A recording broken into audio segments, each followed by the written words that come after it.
ese amategeko y'Imana avuga iki kucifishije? Duhere muri Bibiliya.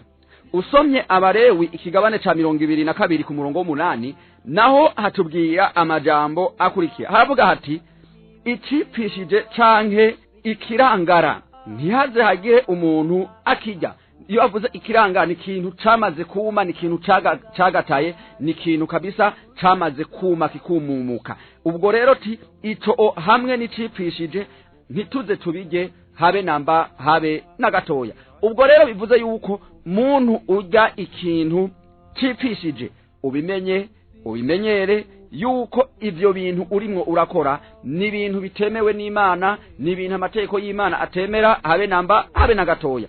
Aho twari muri Bibiliya. Ubwo rero si Bibiliya gusa yihanije ivyo bintu, ahubwo na Korani ubwayo nayo nyene iragize gute, irafise ico yavuze ko mu kigabane ca 5 ku murongo wa 3 aho Imana yavuga ati murabujijwe kurya intumvyi, murabujijwe kurya ikiremve, ico ni kigira kabiri, murabujijwe kurya amaraso, murabujijwe kurya inyama y'ingurube, nicakerewe kitavugiwe ko izina rya Allah, izina ry'Imana, nicishwe nicakubiswe hanyuma kirapfa, nicishwe gitumiswe ihembe na kigenzi caco, ariko icariwe ko n'igikoko mwihwariye kugikerera, ico muragize gute, muremewe kugira gute kukijya. Akarorero nk'ubu igisiga canke se agaca kiraje gifashe inkoko, hanyuma iyo nkoko kirayigurukanye, wewe ugacugenda urukanga ukagitesha ico gisiga kikayikorora, kigaca kikorora igisambagirika itarahwera, ugaca uyicinca ukayikerera ikiri nzima, ati ico gihe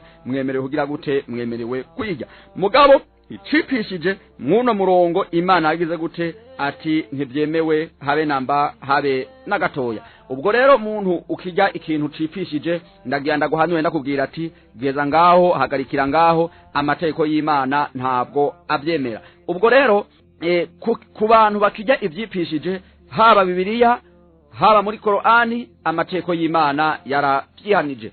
Kubasoma Bibiliya, soma Bibiliya igitabo c'Abalewi ikigabane ca 22 ku murongo w'8 niho hihaniza kurya ikintu cipishije. Canke se kubasoma Korani, soma Korani ikigabane ca 5 ku murongo wa 3 hose agira gute, hihaniza kurya ikintu cipishije.